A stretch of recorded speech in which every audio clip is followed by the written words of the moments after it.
sometimes I monkey around. Listen, I thought it was okay on a day when we're celebrating our anniversary and doing the show together to see the entire family. Well, actually, that is the entire family without our children. But then again, I don't think we have any pictures of our children anymore. It's just the dog. And that's Bijou. And what did you learn from Bijou just looking at the picture, Tim?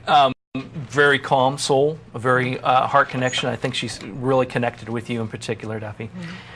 She is a princess. I don't know if you use that word, but the word princess came across. Okay. Yeah. And she knows it. But, you know, the interesting thing is she responds very well to you. Not only, I'm not just talking about commands, but your connection with her, the things you need from her, and in return, you guys have a real tight connection. Tim communicates with dogs and cats and fish and lizards, and he tells you all about so many of these creatures in his life. Wagging Tales is the book, available at discriminating bookstores everywhere. It's available Are you everywhere. making an appearance anywhere? I will be. I'll be at Changing Hands this evening at 7 o'clock. Great place. Great place. We're looking forward to that. And then we'll be at Barnes & Noble in Peoria tomorrow evening. You're bringing Max with you? Max will be there, and Max is available. He's through Arizona Golden Rescue. He's available for adoption. Oh, and you can find out more about Max. Would you look at that close up? You might as well forget the rest of us, because there's nobody remembering anything except Max. Max is available right now. How old is Max, do you know? Max is 6 years old, and he's got all of his shots, and he's been neutered, and everything's ready to go. So, you know, check us out. He'll be at the Changing Hands event tonight, or you can check out ArizonaGoldenRescue.org and find out more about Max and other animals. That's terrific. And when somebody brings a dog down for adoption, almost always it's adopted within an hour. But that doesn't mean that Max isn't going to be with you tonight. Has Max said anything to you, by the way, that you understand? Well, this has been very interesting because Max has been with us most of the morning. So right now he's done with this. He's already finished with, he's already checked this out, so he's ready to go.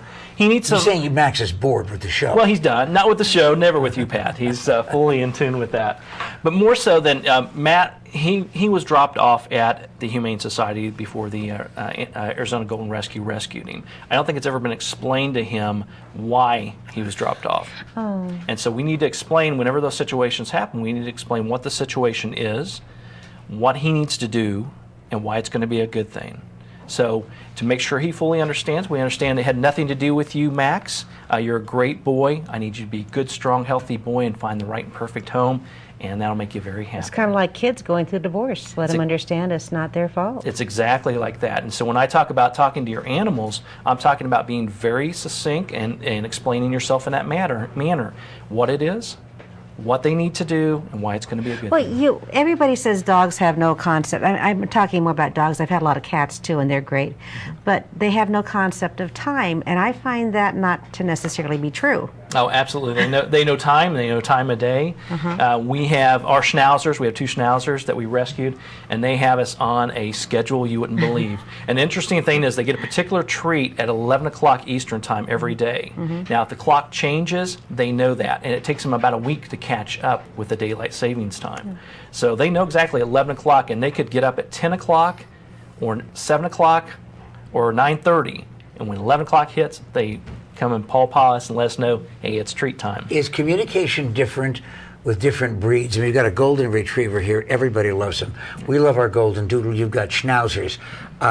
Is there a different area of communication that changes from breed to breed?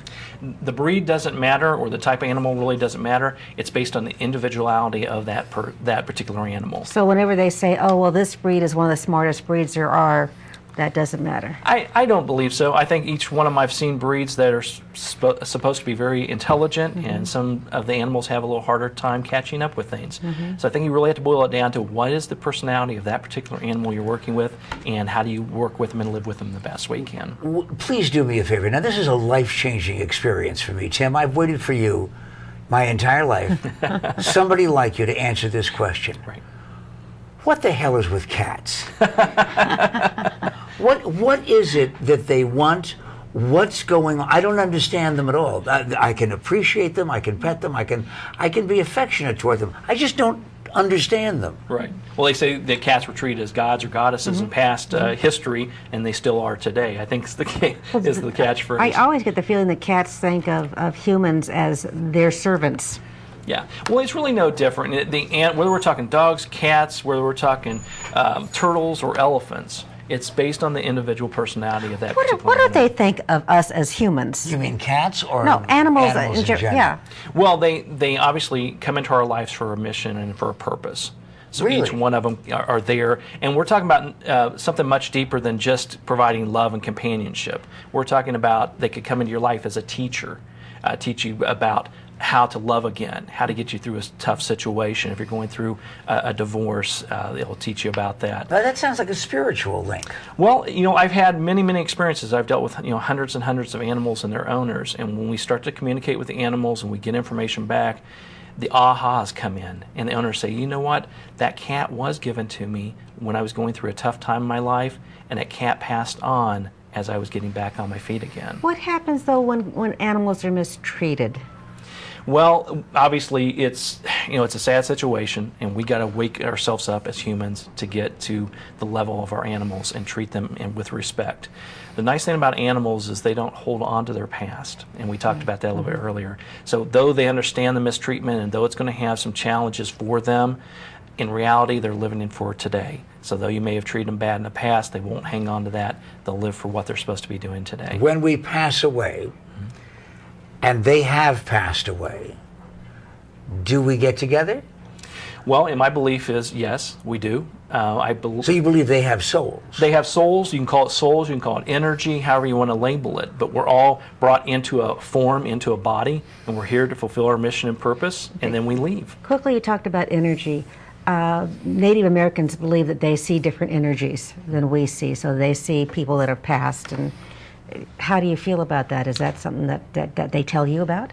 Well, absolutely. I do believe, and we all have that ability. The Native Americans are very spiritual, very focused, very calm, very centered, and their practices teaches them to open their minds and open their hearts to these energies. So we, sitting here today, can get to that point as well, and that's one of the ways that I connect with the animals is to get in that quiet zone, get in that calm zone, open my heart, open my mind, and receive the information. And most importantly, trust whatever information I'm getting. By the way, if you want to find out what your pet is saying through this relationship that you have, Tim can help you out tonight at Changing Hands Bookstore in Tempe. Is it okay if they bring their pets?